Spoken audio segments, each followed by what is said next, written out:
Hello, and welcome to the Sleepy Historian. Find a comfortable place.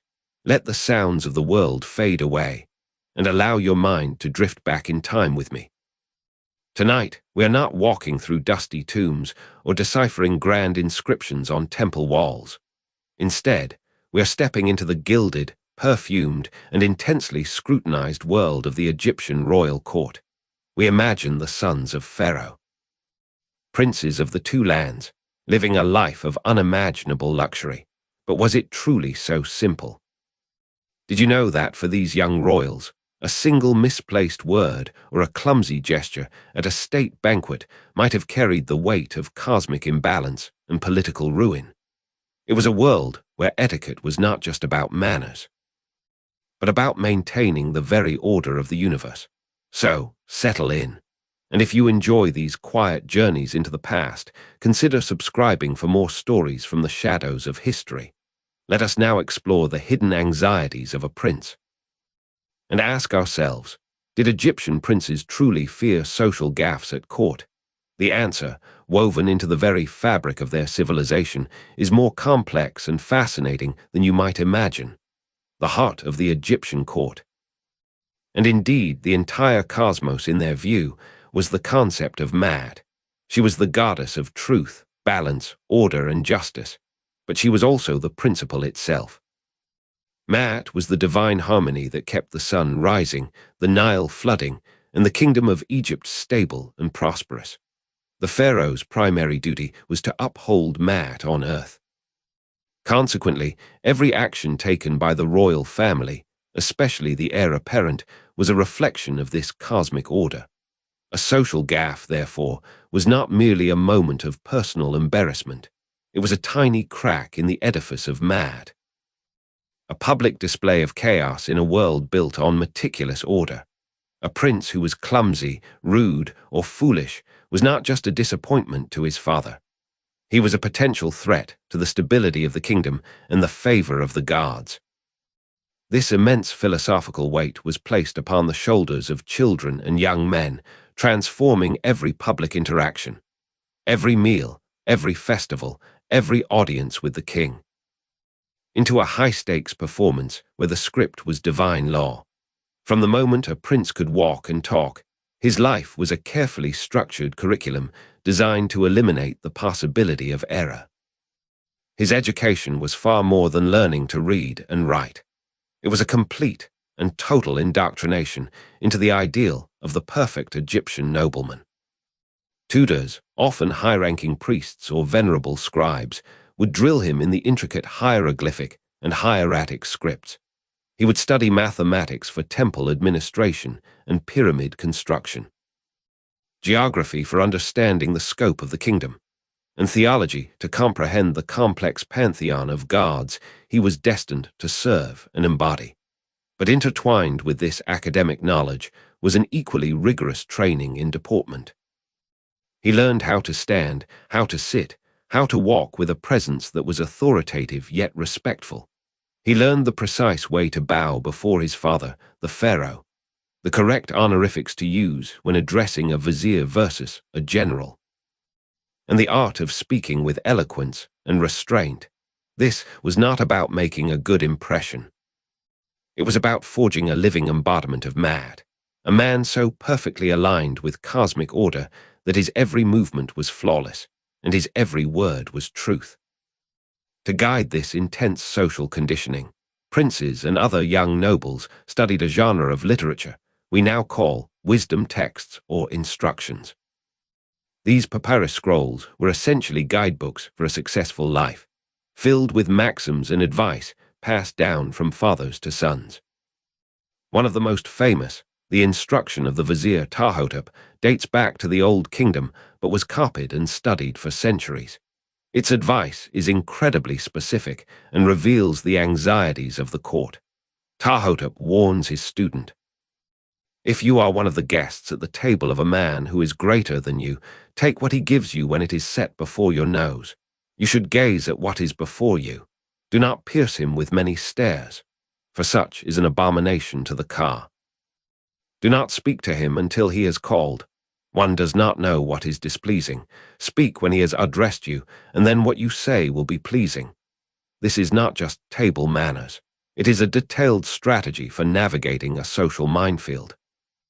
Every glance is monitored. Every word is weighed. The prince learned to master his impulses, to be a silent observer, and to speak only when it was safe and appropriate. The fear was not just of offending a host, but of revealing an inner lack of control, a chaotic spirit unfit for leadership. Beyond the direct tutelage of scribes and the wisdom of ancient texts, a prince's most intense education came from the court itself. The royal palaces at Thebes, Memphis, or Amarna were not quiet family homes.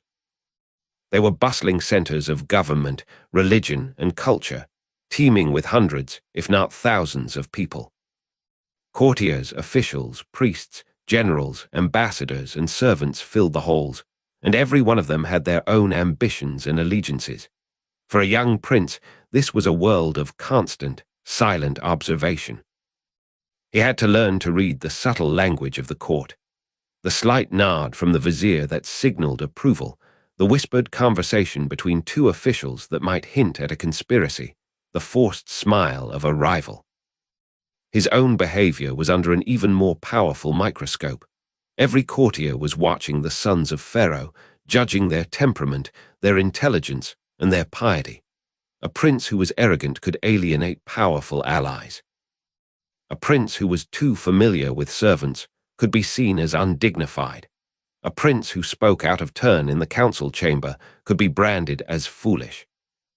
He had to cultivate a persona of calm authority and impeccable judgment, knowing that any perceived weakness could, and would, be exploited by those seeking to gain favor with the king or to advance the cause of a rival brother. The life of a prince was punctuated by a relentless calendar of public appearances and religious rituals, each one a test of his composure and training. He might be called upon to stand beside his father during the grand Opit festival, a massive procession where the statues of the gods were paraded from Karnak to Luxor Temple. In front of tens of thousands of subjects, he would have to perform his role with perfect solemnity and grace. A stumble, a yawn, a look of boredom. Any such human moment would be seen by the populace and noted by the priests. It could be interpreted as a sign of disrespect to the gods, a terrible omen for the future of the dynasty. He might accompany the pharaoh on a tour of inspection, where he would be expected to ask intelligent questions about agriculture or mining, demonstrating his fitness to rule. Or he might be given a junior command in a military parade, where his posture on the chariot and the authority in his voice were on full display. These were not optional activities. They were the practical examinations of his princely education. Failure was not an option, because failure was not a private matter. It was a public spectacle that undermined the divine aura of the entire royal family. We must not forget the immense pressure of sibling rivalry. Egyptian succession was not always a simple matter of the eldest son inheriting the throne. The pharaoh, seen as a god on earth, could choose which of his sons was most worthy to succeed him. This created an environment of intense competition among the royal princes. Each brother was a potential rival, and the court was their arena. In this context, a social gaffe was more than just an embarrassment. It was ammunition for one's rivals. Imagine a state dinner with foreign envoys. If one prince fumbled his words, or showed ignorance of geography, or drank too much wine, you can be certain that his brothers and their allies among the courtiers would ensure the pharaoh heard about it. The story would be told and retold, perhaps embellished, to paint the clumsy prince as incompetent and unworthy. A reputation for foolishness or a lack of self-control could be politically fatal. It could lead to being passed over for the throne in favor of a more poised and seemingly capable brother.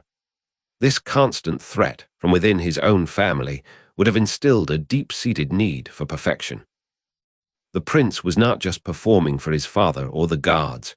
He was performing against his brothers, So, is there any direct evidence in the historical record of a prince making a catastrophic social blunder? The answer is, not really. And this absence of evidence is, in itself, incredibly telling. The official records of ancient Egypt, the temple inscriptions, the royal annals, the stele, were instruments of propaganda. Their purpose was to present a perfect, idealized version of the royal family to the world and to the gods.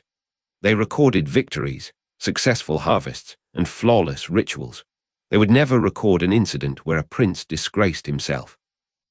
Such an event would be an admission of imperfection, a disruption of mad that had no place in the official story of Egypt. If a prince did commit a serious gaffe, it would have been handled quietly. The records would have been scrubbed, the witnesses silenced. The prince himself might have been quietly sidelined.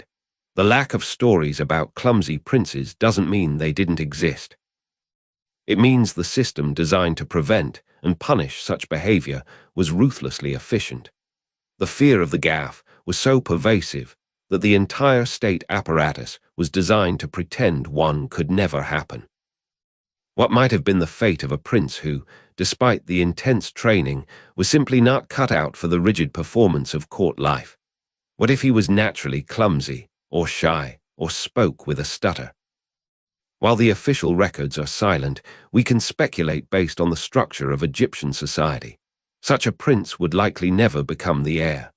He would be a liability, a walking disruption of mad.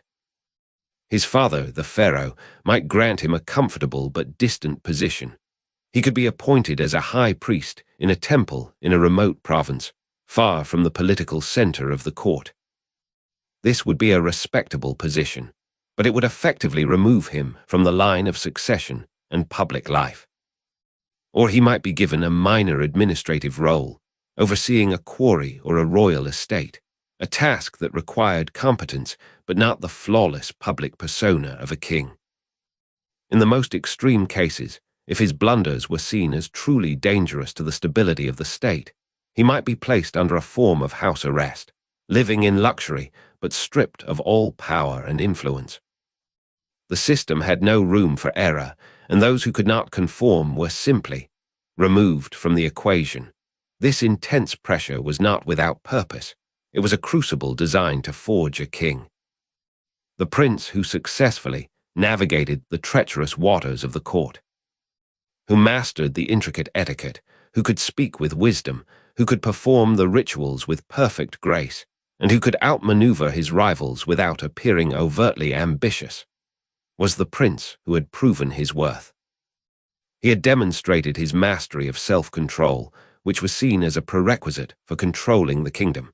He had shown that he understood and embodied mad.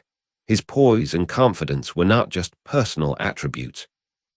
They were evidence of his divine right to rule. When he finally ascended the throne, his subjects would see a man who was the living incarnation of order and stability, a worthy successor to his father, and a guarantor of the prosperity of the two lands. The fear of the gaffe was the driving force that polished the rough stone of youth into the flawless diamond of kingship. It was a harsh and unforgiving process, but in the eyes of the Egyptians, it was absolutely necessary for the survival of their world. Imagine a young prince, perhaps a son of Rameses the Great, standing in the great hypostyle hall at Karnak. The air is thick with incense. The chanting of priests echoes off the towering, inscribed columns. His father, a living god, sits on a golden throne, his gaze impassive and all-seeing. Hundreds of eyes are on the prince. He has to present an offering, to recite a complex prayer from memory, to move with a grace that befits his station. His heart is likely pounding. His palms might be sweating. One wrong word, one dropped vessel, one moment of hesitation, and the silent judgment of the entire court would fall upon him. This was the reality of his life. It was a world of breathtaking beauty and privilege, but it was also a cage of gilded expectations. The luxury was the backdrop for a life of constant performance, where the stakes were nothing less than the throne of Egypt and the order of the cosmos. The fear was not just of looking foolish. It was the fear of failing a divine test that had been set for him before he was even born. This relentless scrutiny extended even to the most private moments made public. A royal banquet was a diplomatic and political theater. The prince had to know precisely how to eat, how much to drink, and with whom to converse. As the Instruction of Ptahhotep, another wisdom text, advises, do not sit down when another is standing who is older than you or who is higher in his office. Simple advice, but in the hierarchical world of the court, a breach could be a grave insult. He had to show deference to his elders and superiors, yet maintain an aura of royal authority himself. He had to engage in conversation with foreign dignitaries, demonstrating his knowledge of the world without revealing any state secrets or making any unauthorized promises. He had to be charming but not frivolous, serious but not morose. Every bite of food, every sip of wine, was taken under the watchful eyes of his father, his brothers, and the powerful officials who could make or break his future. The pressure to be the perfect dinner guest was, in reality, the pressure to be the perfect future king. Let us consider the physical dimension of this pressure. A prince was expected to be a model of masculine, martial virtue. He was trained from a young age in archery, wrestling, and most importantly, chariot warfare. The image of the Pharaoh as a mighty warrior, single-handedly crushing the enemies of Egypt from his chariot, was a cornerstone of royal propaganda. The princes were expected to live up to this ideal. Their training was brutal and demanding, but it was also a performance. When the prince practiced in the training grounds, he was watched. His strength, his skill, his courage. All were being assessed. A display of fear or a lack of skill would not just be a personal failing. It would suggest that the divine bloodline was weakening. When he joined his father on a military campaign, he was expected to fight bravely at the forefront, but also to do so with a kind of stylized, heroic grace. His performance in battle was as much about upholding the royal image as it was about defeating the enemy. A clumsy warrior was as unthinkable as a foolish diplomat. Even the way a prince managed his own household was a subject of scrutiny. His choice of friends, his treatment of his personal servants, the way he managed his own small estate, all were seen as a microcosm of how he would one day manage the kingdom of Egypt. The wisdom texts are full of advice on this matter. The Instruction of Ptahhotep warns against consorting with the heated man, the hot-tempered and impulsive individual, and advises listening to the silent man, the calm and thoughtful one. A prince who surrounded himself with sycophants and troublemakers would be seen as having poor judgment. A prince who was cruel to his servants would be seen as unjust, lacking the compassion needed to care for his people. He had to demonstrate his ability to maintain mad on a small scale before he could be trusted to uphold it on the scale of the entire nation. His personal life was never truly private.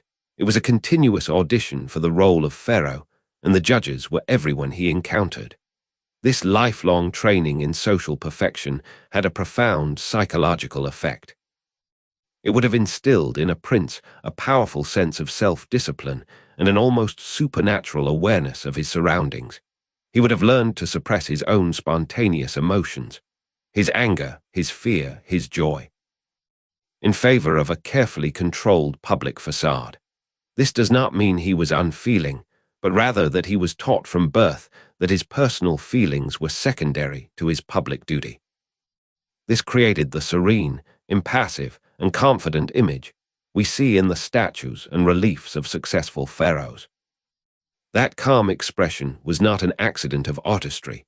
It was the product of a lifetime of conditioning, the outward manifestation of a mind that had mastered itself in order to master a kingdom. The fear of the gaffe was the tool that chiseled away the raw humanity of the boy to reveal the divine perfection of the king. In the end, the world of an Egyptian prince was a paradox. He was born to the pinnacle of power, wealth, and status, a semi-divine being in the eyes of the people. Yet he was also a captive of that status. his life governed by a set of rules so rigid and demanding that a single misstep could have devastating consequences. The fear of social gaffes was not a trivial concern about embarrassment. It was a profound and existential dread. It was the fear of disrupting cosmic order, the fear of disappointing a god, the fear of being deemed unworthy of his sacred birthright, and the fear of being outmaneuvered by his own blood. This constant, underlying tension was the hidden price of the crown. It ensured that the man who eventually wore the double crown of Upper and Lower Egypt was not necessarily the strongest, or the smartest, or the most ruthless, but the one who had most perfectly mastered the art of being royal. As we look back through the mists of time, we see the grand processions, the golden artifacts, and the monumental temples. But we should also see the young man standing in the shadow of his father, his every breath measured, his every glance calculated. We should see the immense weight of expectation, the constant pressure to be flawless in a world that equated flaw with chaos. The life of an Egyptian prince was not a fairy tale. It was a lifelong, high-stakes performance on the grandest stage on earth, where the audience included not only the court and the common people, but the gods themselves. And for that performance, there were no second chances. The fear of failure was the silent companion that walked with him every step of his journey towards the throne. Thank you for joining me on this journey into the heart of the Egyptian court. It is a reminder that even in the most powerful of lives, there are hidden pressures and quiet fears. The story of history is not just in the grand events, but in the human experiences that shape them. I hope this story has given you something peaceful to ponder as you drift off to sleep. Good night. The sleepy historian will be waiting for you again with another tale from the past. Until then, rest well.